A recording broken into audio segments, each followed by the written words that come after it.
Part 1, Chapter 5, At Random. For some while, the voyage of the Abraham Lincoln was marked by no incident. But one circumstance arose that displayed Ned Land's marvelous skills and showed just how much confidence we could place in him. Off the Falkland Islands on June 30, the frigate came in contact with a fleet of American whalers, and we learned that they hadn't seen the narwhal. But one of them, the captain of the Monroe, knew that Ned Land had shipped aboard the Abraham Lincoln and asked his help in hunting a baleen whale that was in sight. Anxious to see Ned Land at work, Commander Farragut authorized him to make his way aboard the Monroe. And the Canadian had such good luck that with a right and left shot, he harpooned not one whale, but two, striking the first straight to the heart and catching the other after a few minutes' chase. Assuredly, if the monster ever had to deal with Ned Land's harpoon, I wouldn't bet on the monster. The frigate sailed along the east coast of South America with prodigious speed. By July 3rd, we were at the entrance of the Strait of Magellan, abreast of Cabo de Vergenes. But Commander Farragut was unwilling to attempt this tortuous passageway and maneuvered instead to Double Cape Horn. The crew sided with him unanimously. Indeed, were we likely to encounter the narwhal in such a cramped strait? Many of our sailors swore that the monster couldn't negotiate this passageway simply because he's too big for it. Near 3 o'clock in the afternoon on July 6th, 15 miles south of shore, the Abraham Lincoln doubled that solitary islet at the tip of the South American continent that stray rock Dutch seamen had named Cape Horn, after their hometown Horn.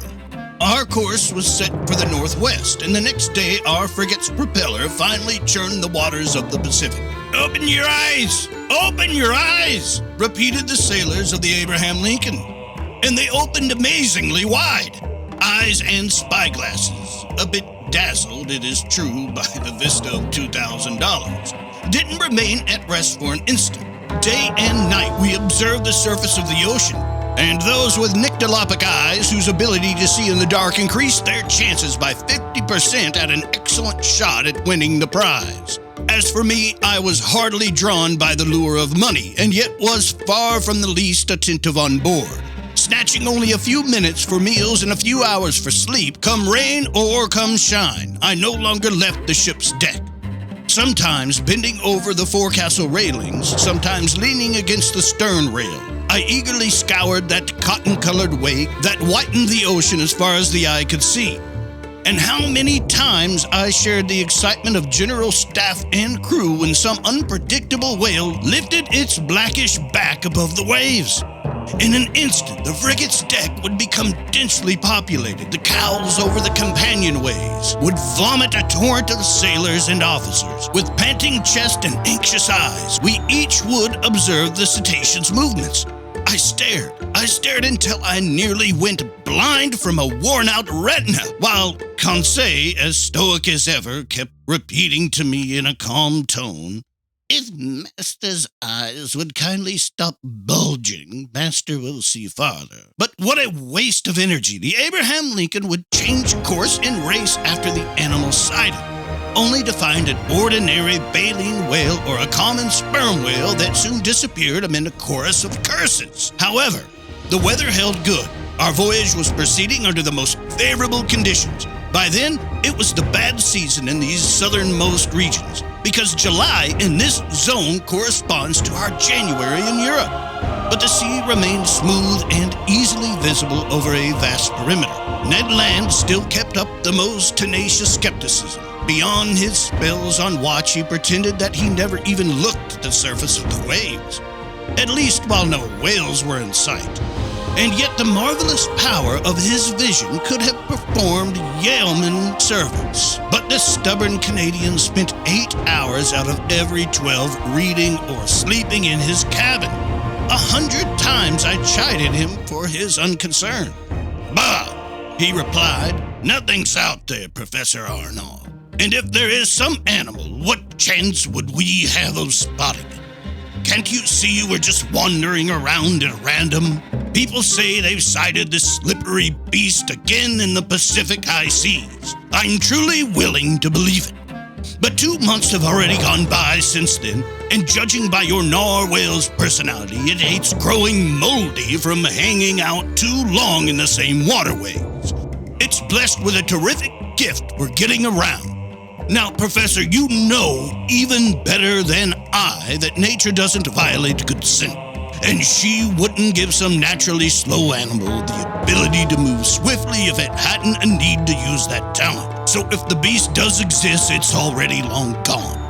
I had no reply to this. Obviously, we were just groping blindly, but how else could we go about it? All the same, our chances were automatically pretty limited. Yet everyone still felt confident of success, and not a sailor on board would have bet against the narwhal appearing, and soon. On July 20, we cut the Tropic of Capricorn at longitude 105 degrees. And by the 27th of the same month, we had cleared the equator on the 110th meridian. These bearings determined, the frigate took a more decisive westward heading and tackled the seas of the Central Pacific. Commander Farragut felt, and with good reason, that it was best to stay in deep waters and keep his distance from continents or islands, whose neighborhoods the animal always seemed to avoid. No doubt, our bosun said, because there isn't enough water for him. So the frigate kept well out when passing the Tuamotu, Marquesas, and Hawaiian Islands, then cut the Tropic of Cancer at longitude 132 degrees and headed for the seas of China. We were finally in the area of the monster's latest antics, and in all honesty, shipboard conditions became life-threatening. Hearts were pounding hideously, gearing up for futures full of incurable aneurysm. The entire crew suffered from a nervous excitement that it's beyond me to describe. Nobody ate. Nobody slept. 20 times a day, some error in perception or the optical illusions of some sailor perched in the cross trees would cause intolerable anguish.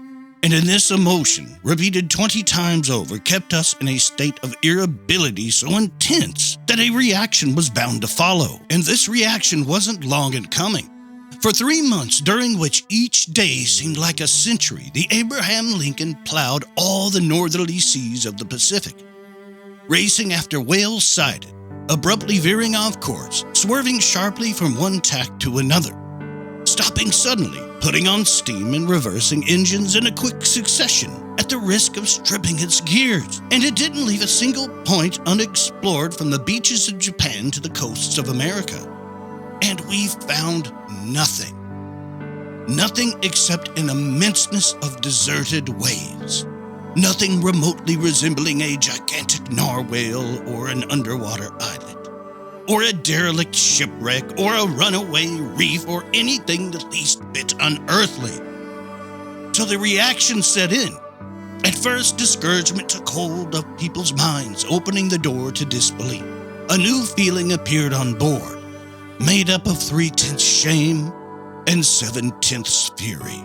The crew called themselves out-and-out fools for being hoodwinked by a fairy tale, then grew steadily more furious. The mountains of arguments amassed over a year collapsed all at once.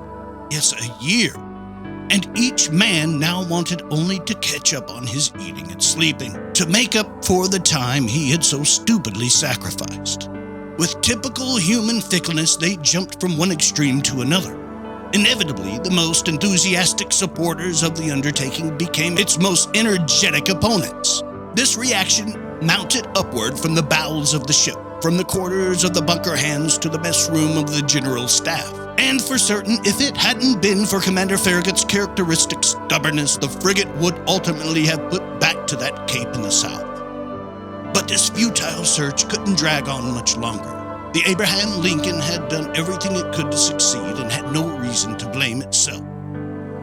Never had the crew of an American naval craft shown more patience and zeal. They weren't responsible for this failure. There was nothing to do but go home. A request to this effect was presented to the commander. The commander stood his ground. His sailors couldn't hide their discontent, and their work suffered because of it.